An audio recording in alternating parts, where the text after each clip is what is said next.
Assalamualaikum warahmatullahi wabarakatuh. Kemarin Bu Erva sudah menjelaskan tentang demokrasi yang ada di Indonesia. Sekarang ini adalah demokrasi era reformasi. Oke.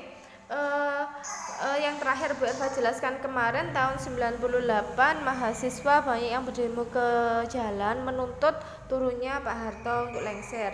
Sehingga pada hari Kamis tanggal 21 Mei 98, Presiden Soeharto bertempat di Istana Merdeka Jakarta menyatakan berhenti sebagai presiden dengan menggunakan pasal 8 UUD 1945. Sehingga ketika Presiden Soeharto tersebut mundur, akhirnya wakilnya Presiden Habibie disumpah sebagai pengganti di hadapan Mahkamah Agung, karena pada saat itu gedung DPA-nya itu sedang diduduki oleh mahasiswa. Oke, lanjut.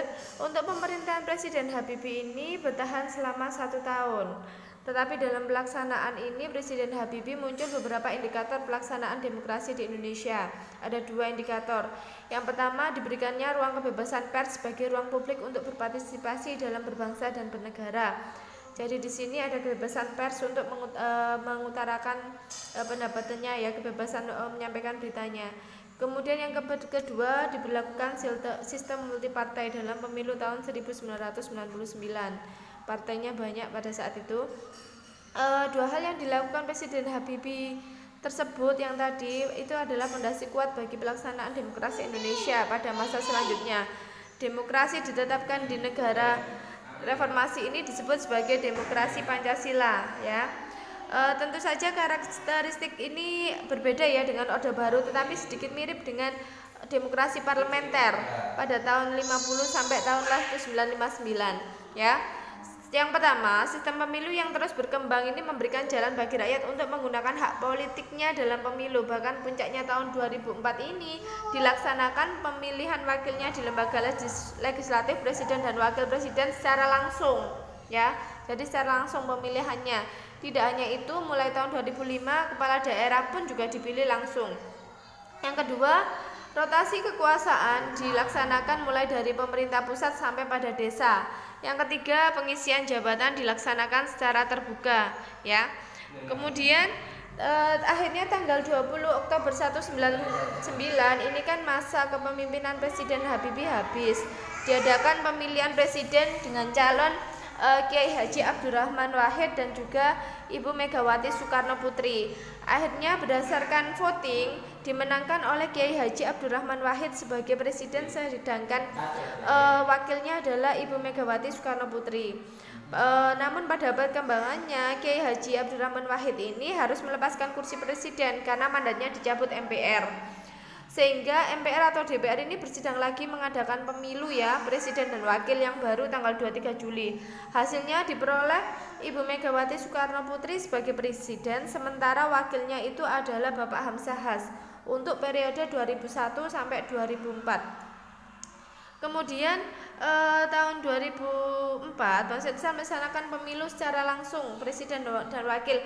Hasilnya itu Bapak Susilo Bambang Yudhoyono sebagai presiden, sementara Bapak Yusuf Kala sebagai wakilnya periode 2004 sampai 2009. Tahun 2009 diadakan pemilihan lagi, Bapak Presiden Yudhoyono ini, ya, terpilih kembali menjadi presiden, sementara wakilnya adalah Bapak Budiono.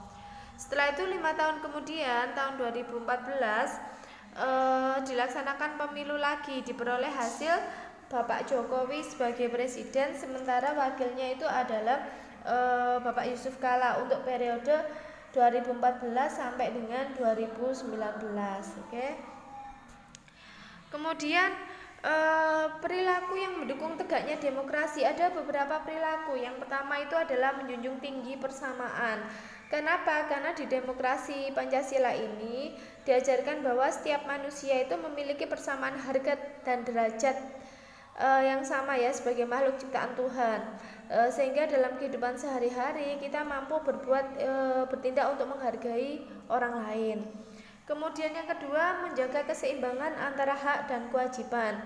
Jadi di sini ada batas-batas yang harus dihormati bersama, berupa hak yang dimiliki orang lain sebagai batasan norma yang berlaku dan dipatuhi. Jadi hak asasi kita itu dibatasi oleh hak asasi orang lain. sehingga dalam mewujudkan tatanan kehidupan sehari-hari itu bertanggung jawab kepada Tuhan, diri sendiri, orang lain perlu diwujudkan sehingga mampu untuk menjaga keseimbangan antara hak dan kewajiban sebaik-baiknya.